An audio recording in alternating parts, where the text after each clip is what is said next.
Halo semua, kembali lagi di MI Tech ID dan kali ini saya mau bahas laptop dari HP lagi dan lagi-lagi seri 14S namun dengan SKU yang berbeda, yaitu HP 14S DK1524AU. Ya, saya udah bosan sih bahas laptop ini karena saya udah buat 2 video review tentang laptop ini, hanya aja beda SKU alias speknya beda. Kali ini yang saya pegang adalah HP 14S versi prosesor AMD Athlon Silver 3050U disandingkan dengan SSD NVMe 512GB dan RAM 4GB. Selebihnya sih laptop ini sama aja dari tampilannya, keyboardnya, ergonomisnya, dimensinya, sampai opsi upgrade-nya pun sama aja.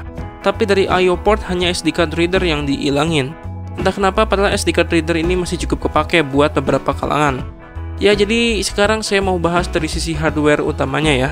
Prosesor AMD Athlon Silver 3050U ini adalah adiknya Athlon Gold 3150U yang generasinya sama, dengan arsitektur 14 nanometer berkode name Picasso dengan HDP yang tetap di 15 watt.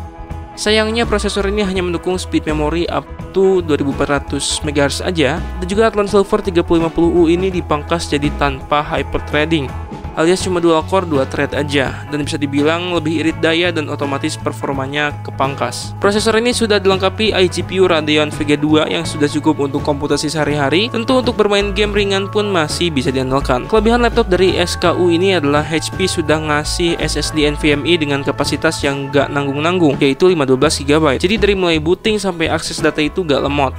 Namun sayangnya yang dikorbankan adalah kapasitas RAM-nya yang hanya 4GB. Jadi kalau mau multitasking apalagi ngedit dan main game sangat terbatas. Dan memang benar ya, setelah saya cobain, RAM 4GB ini udah nggak mumpuni di tahun ini.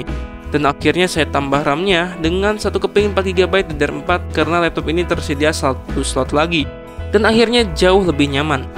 Di sini kalian pasti penasaran performa dari laptop ini kayak gimana. Saya akan bandingkan pada saat RAM-nya masih 4GB dan telah di-upgrade menjadi 8GB. Dan juga saya akan bandingkan performanya dengan AMD Athlon Gold, Intel Pentium Gold, dan Core i3 series berbagai generasi.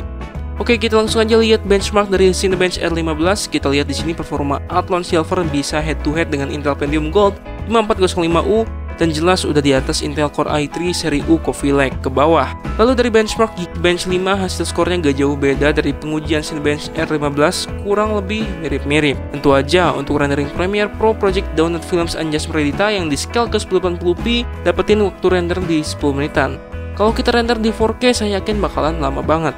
Lalu untuk benchmark Synthetis GPU, kita benchmark pakai 3D Mark Night Raid dan dapetin skor yang cukup oke di 4500-an untuk GPU dan CPU yang cukup rendah di 1800-an. Untuk benchmark game, saya tetap cuma tes satu game yaitu Genshin Impact karena kurang lebih udah bisa mewakili game-game lain, apalagi game kompetitif ya. Saya coba tes di preset very low di resolusi sesuai layar yaitu 768p.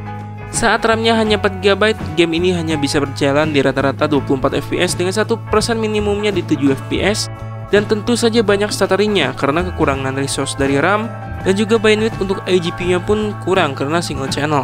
Sedangkan setelah RAM-nya di-upgrade menjadi 8GB dual channel, dapat average FPS di 28 fps dan 1% minimumnya di 15 fps, dan tentu dengan stuttering yang lebih minim.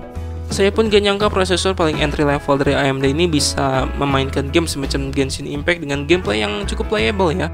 Tentu aja karena dukungan dari iGPU Radeon Vega 2-nya yang ternyata masih cukup powerful. Oke, kurang lebih seperti itu review performa dari HP 14S DK1524AU ini. Tentu kalau kalian membeli laptop ini, saya sarankan untuk upgrade RAM-nya setidaknya jadi 8GB agar lebih smooth dan gesit. Untuk review lengkap produk HP 14S, link videonya ada di deskripsi. Jangan lupa like, share, dan subscribe, dan juga cek deskripsi siapa tahu ada hal yang menarik di situ. Saya Fadil sebagai host, jangan lupa follow sosmednya ya. See you next time, bye bye.